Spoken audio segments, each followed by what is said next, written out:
I played Disco Elysium: The Final Cut, which I've been not subtly hinting at all for ages, because I was debating how I wanted to talk about it. I had strongly considered and started writing a script for like a massive separate episode of me just rambling, but that didn't happen because actually that was because I nearly died, so that's fair. That one just got wiped off the table.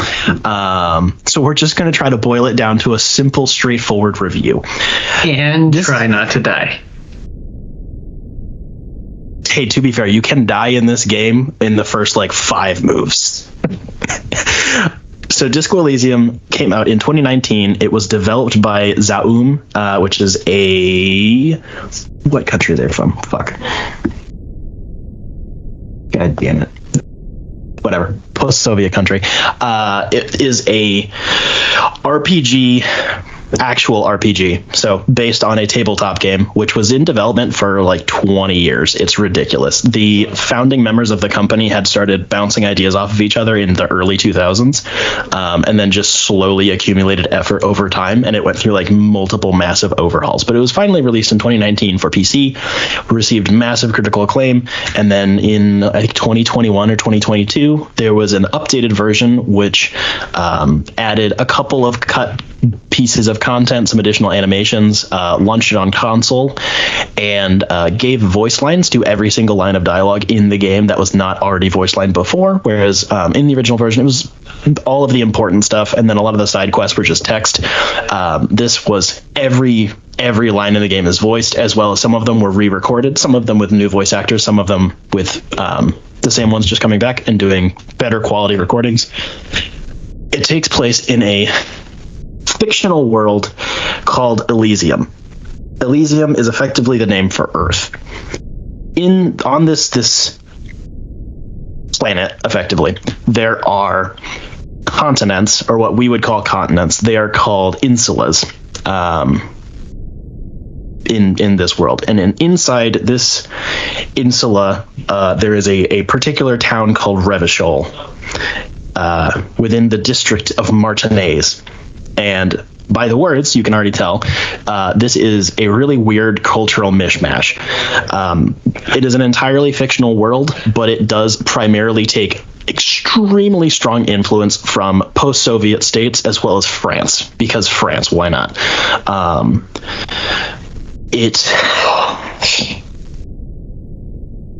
So much of this game is original, it's fucking disgusting. So it's an entire new literal world, continents, cultures, history, and it's all slowly drip fed to you throughout the game. You play as a amnesiac cop.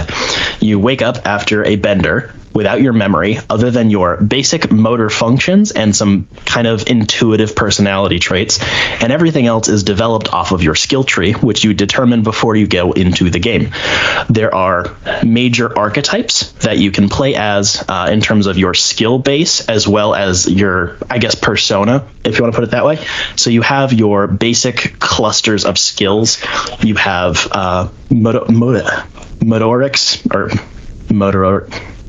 physical shit. I can't word. Again, a lot of these words are original, so it's crazy shit. It takes a lot to get into. You have your physical attributes like endurance, posture, response speed, stuff like that. You have your intellect, so encyclopedia, rhetoric, stuff like that. You have your kind of psyche, so say volition, which is effectively your like will to live, kind of. It's complicated. Volition, drama, very I guess human traits is a good way to put it, as well as a very unique one for this game called Inland Empire. Inland Empire is definitely, I would say, a focus of this skill group within your psyche. It is kind of a primordial understanding of the world and the ability to draw basically poetry from it. It's really complicated to explain, but if you read the text, you'll understand what it is. And then each one of the primary skill groups has a kind of unique feature to it. So say for physical attributes, there's also something called shivers, which is basically connecting with the ground, not necessarily the literal ground, but the city around you. You can hear the stories of the streets, if that makes sense. It's weird and vague, but it's very intuitive once it gets going. So you can choose your basic archetypes of like physical, beat cop. You punch things, you interact with the physical world. You can choose a very intellectual character, or you can choose someone who's very in touch with your emotions, the emotions of other people. And within each one of those subtypes, then there are character-based archetypes, which you do not choose out the gate, but develop as the game goes on. Some of them are related to political ideologies. Some of them are also on a spectrum of, say, good cop, bad cop, things like that kind of put you on like a multi-dimensional graph that kind of consolidate who you are, and they develop as the game goes on. So because you have a base skill set, all of the gameplay is based on rolls, like in a tabletop. Other than basic movement, everything is, say you want to run a white check for rummaging around through a garbage can, for say, and that will probably be a check for perception, the classic perception check. And you roll your digital dice, and it'll give you that. It'll also tell you ahead of time what your percentage of success is based on your immutable characteristics, so your skill set from the gate, what type of character you're playing as well as any potential contributing factors, like your attire is extremely relevant to rolls. There's a lot of wacky clothing choices throughout the game. You will put on the weirdest shit, but all of these different clothing items have different have different stat boosts and debuffs. So you'll rapidly change attire and wear like a gi with, I don't know, clogs and a sword or whatever to do a random check just based on the stats that it'll improve. And that will contribute to, your roll percentage. All of this, or most of this, takes place in the back end, which is really nice. As someone who likes the idea of tabletops, but frankly, I hate math. One of the large deterrents is just the amount of on-the-fly math going on. Drives me nuts. It's not relaxing for me whatsoever. So while you will choose all of these things, and it will tell you, this will increase this skill, which will then increase the percentage. You don't have to do the math yourself, nor do you have to do like actual calculations to get the best outcome. You kind of eyeball it in a sense.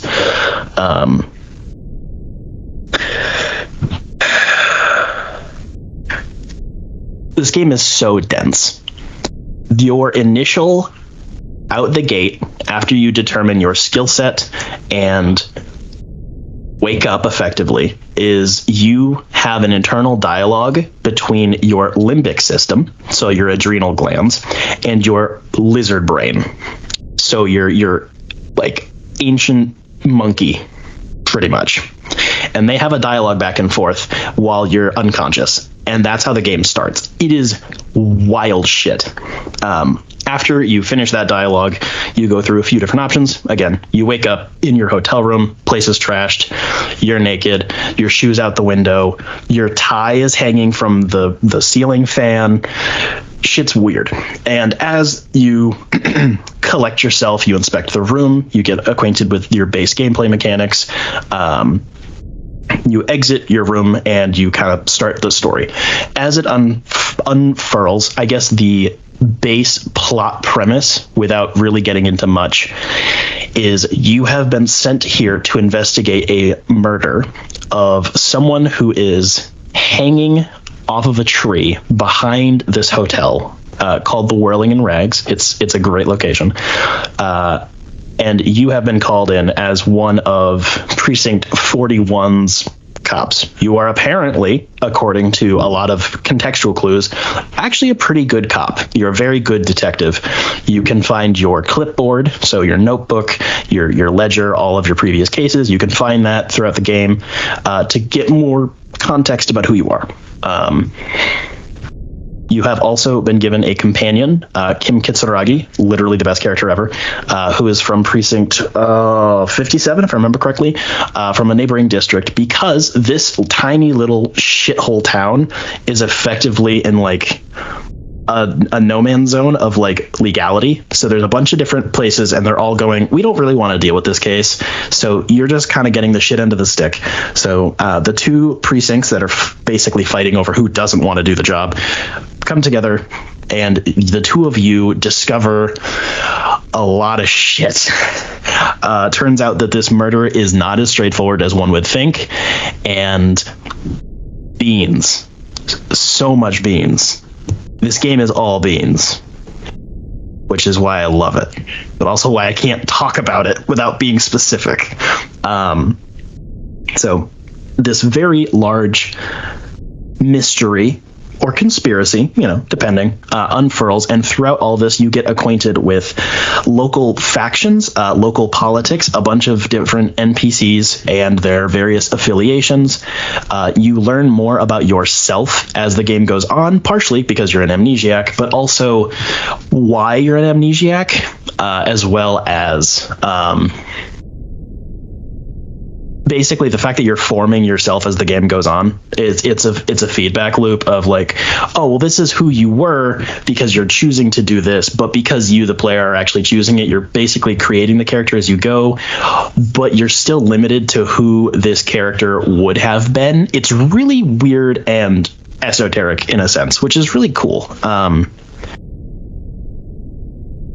When you start the game, you can walk up to a mirror and you literally don't recognize your own face. Like, your little face card icon in the HUD window is blurred because you have nothing. You're not a blank slate, but you are so unknown to yourself. And it's a very pointed little interaction, which is really cool. You can go through the entire game without actually looking at a reflection and you'll never get a clear understanding of your own face, which is really cool. So yeah, roughly 4 to 5 parts of this kind of murder mystery are intertwined that you will come across as you go along. You just go out the door and you start interacting with shit. You go investigate, you go out back. You need to figure out how to get the body down from the tree because it's been strung up there in a very unconventional fashion. Once you get it down, which could take you days, mind you, in-game days, you have to do an autopsy. You can fuck up the autopsy. Like, every single thing you can think of, you can probably find a way to do in this game, which is incredible.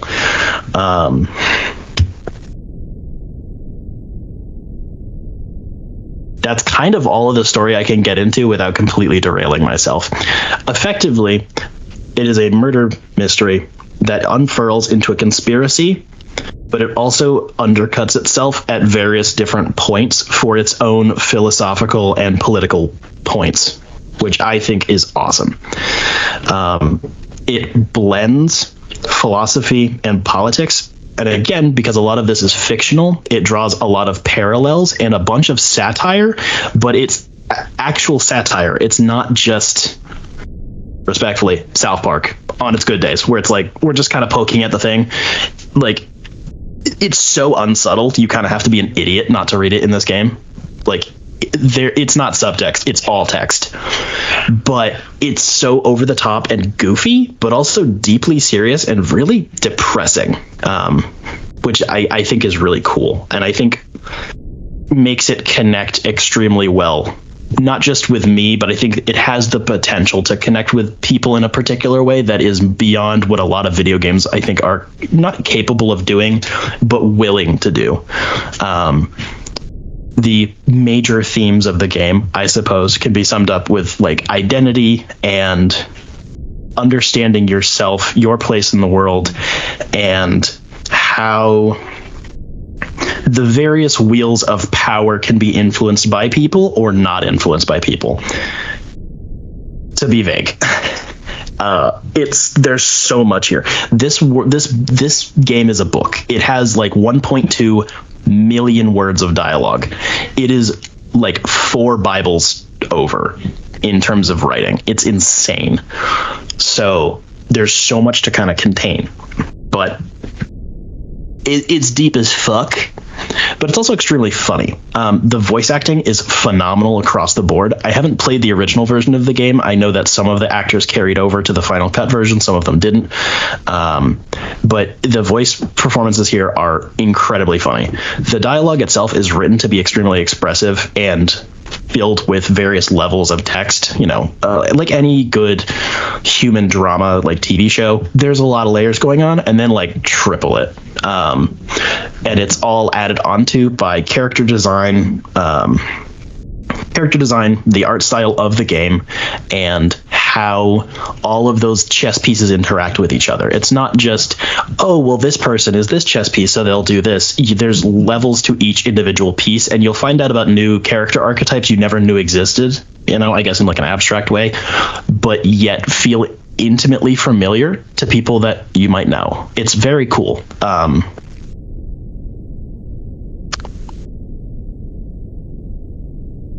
It's also extremely funny, which is weird because it's about like the most depressing shit imaginable, like genocide and real world politics and poverty and power and revolution, but yet it finds extremely in character ways to be extremely entertaining. All of the comedy is done within the realm of each character's persona. It's not taking a break to make a joke. It's, oh, this character would say that, whether it's even intended as a joke or not, as well as all of the additional skill related specifics of the game. Everything plays out so differently based upon what skills you've invested into, where you put all your upgrade points, etc., etc. The game will effectively narrate you kicking like garbage cans. Not joking. Like, you can do that for one. There's also an achievement for destroying a certain amount of things, but it will then absorb that into so much of who you are in a very over-the-top sense, but it will then literally in your ear, it'll be like, yes, I am the big strong man, destroyer of objects who all stand in my way. It's very goofy in a sense, but I think it actually speaks to a very interesting part of the human psyche about like how much we internalize the things that we do into who we become. So that's fucking cool. Multiple points, probably dozens. I just broke out wheezing. Like, it's genuinely funny all the time, but I'll just have to sit down for a second, like put the controller down and take a minute to laugh because something someone said is so flatly funny. The slapstick comedy, when it does appear, is really, really entertaining, or it's such esoteric, terminally online political theory nerd jargon, whereas the joke makes sense like how it's written, but also the fact that you even knew how to write a joke like that speaks to who you are as a person, like as a writer. Like, in a very flat sense, you know how the Big Bang Theory isn't actually written for nerds because its references are garbage, but it's not even doing a wink and a nod. It's going, isn't it funny that this guy would know about that? Like, so instead of it just having your base level, like, damn, it's funny that this basement dwelling retard knows this obscure knowledge, they actually know the knowledge. The knowledge is coherent, it's correct, potentially anyways, and it's all then filtered through the political jargon of this world in such a coherent way. It's something special. There is literally a man you meet towards the beginning of this game. His name is Measurehead. He is a big, like 6'5", bald, muscular man who is really into racial science. And he has tattooed like the different parts of his brain and his skull onto his body. They're all fictional, but it's all based upon real world bullshit. And like, you'll go through a good 10-minute dialogue tree about fictional racism with this dude who's clearly very intelligent, but it's entirely geared towards nonsense. And that's how the entire game plays out. It's so, I don't know, inside baseball, I guess. Gameplay itself is basic RPG, left stick move, right stick move camera, press different buttons for different interfaces. It's pretty straightforward shit. Like, it's not exciting, but it's not designed to be. The soundtrack is beyond a huge standout. It is composed by British Sea Power, or Sea Power as they're now known. They were commissioned before the gameplay had even started to make a soundtrack for this game, and it fed into how the game was developed and vice versa.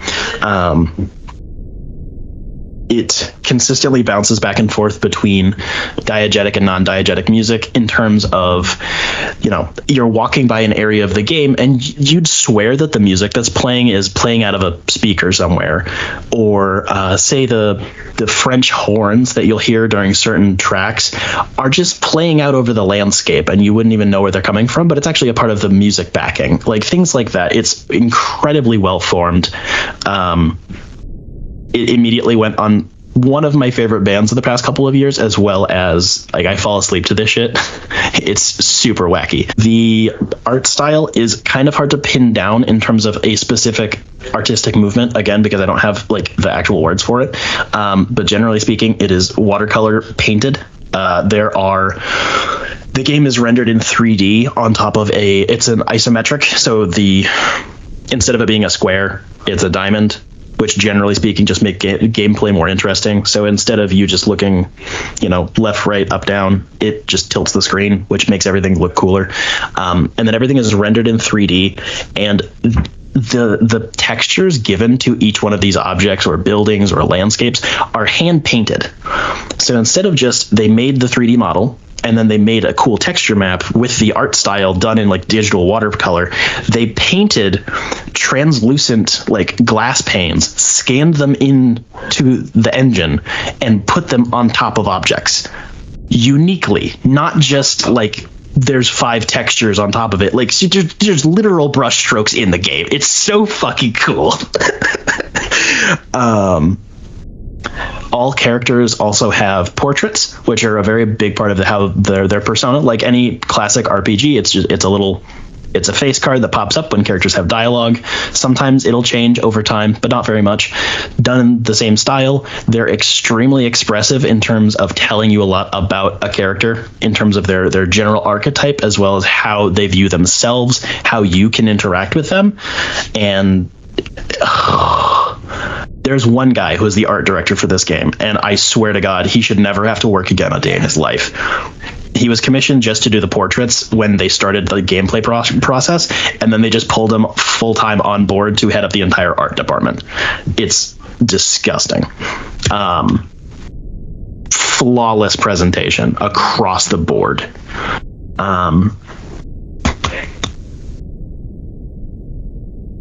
I can't really say it's difficult, because this isn't really a game that plays with difficulty necessarily.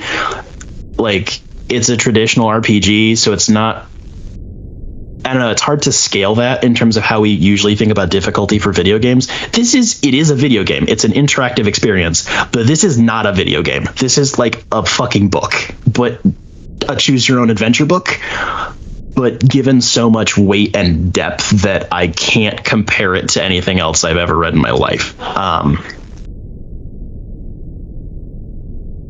Which means it can also be frustrating, because you can fuck up very simple rolls, which is, I guess, where my only real frustration came up. Not necessarily because I think the game did anything wrong, but because I didn't understand the consequences of my action. Trial through error. Depending on your stat build, you can fail to get your necktie off of the ceiling fan and, like, slip on a beer bottle and die. And then the game restarts.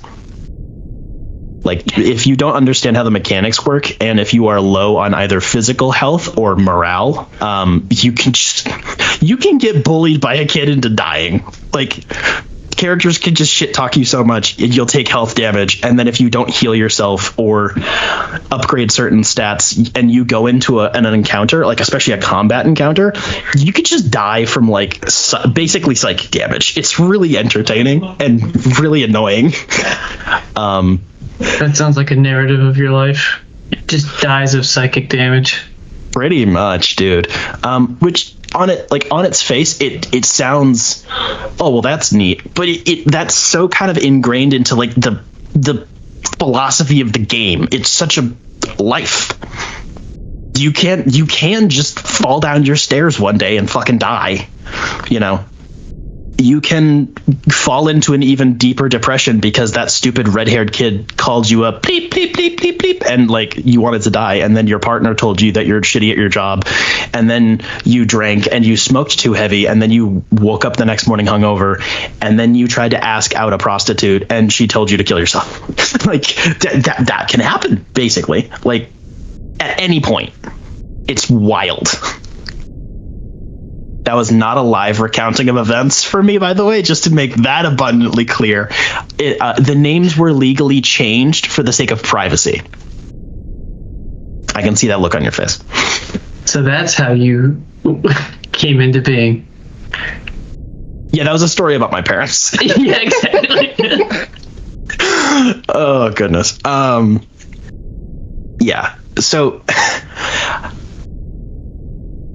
Yeah, I did run into a few roadblocks just based upon those sorts of struggles of the game. I didn't have any technical failures of the game. It never failed to load up. It never glitched out. It never bugged. I never had zero tech issues. But I'm an idiot. So most of my frustrations where I would die, lose 2 hours of progress, and then refuse to play the game for a week because I was so mad was frequent. My first playthrough was about 30 hours. I had a lot of breaks in there because I kept dying or getting mad. So that drew it out over a very long period of time, but between 30 and 40 hours. I had a second playthrough, which I finished 2 weeks ago, where I chose a very different approach, let's say. And that was incredibly difficult because I was willingly making the game harder for myself based upon my previous knowledge of the story and what would be required of me. And that took 40 to 45. In my initial playthrough, I basically played as myself in terms of my general approach and political ideology, I guess, like within about as close of a stone's throw as I could get, just because it was self-expression. So I was a good sorry cop who sometimes would talk about the apocalypse. I was very much so a communist, and I had a lot of skill points into volition, encyclopedia, rhetoric, and shivers, because shivers is cool. And my second playthrough, I was a rock man. I was just the most fascist you could be. I was an absolute idiot, and I basically hit everything, and it was really hard to play the game that way. I also did a lot of drugs, like a lot of drugs, which is a gameplay modifier. Don't worry about it.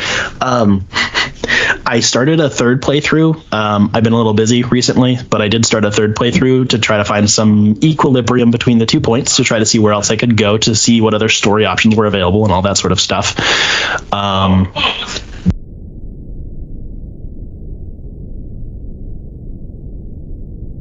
I have never felt so touched by a video game in my life.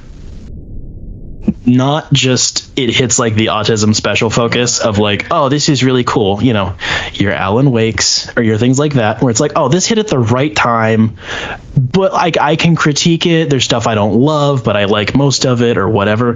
This is flatly like touched my soul with how it handles its themes, its subject matter, its humor, you know, its topics of like grief and substance use. And, oh my gosh.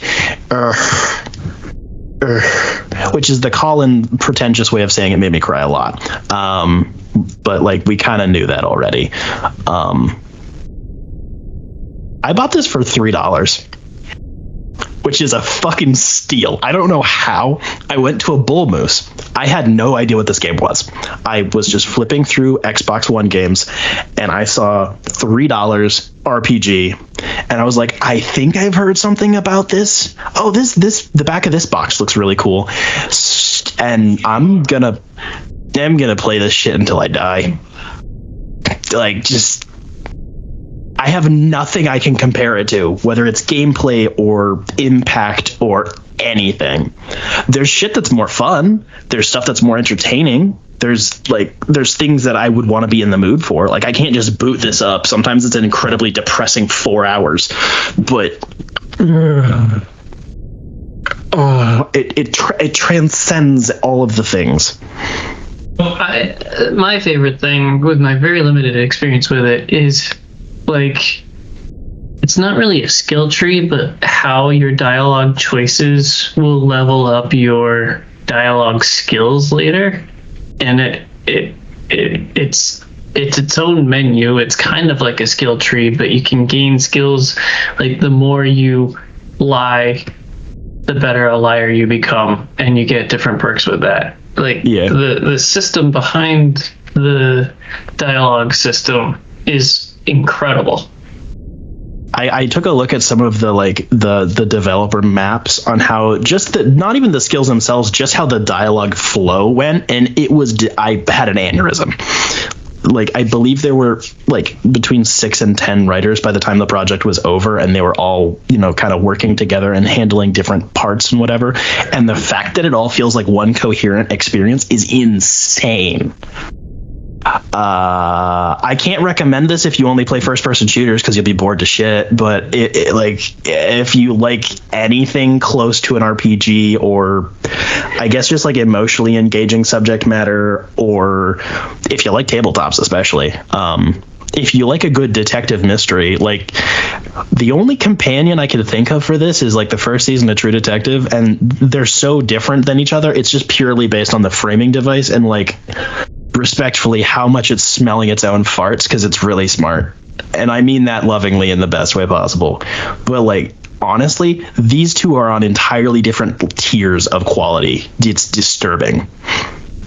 And I can't come up with a single criticism of True Detective season 1, but, like, they're just, it's a multimedia experience. It has so much more that it has to do,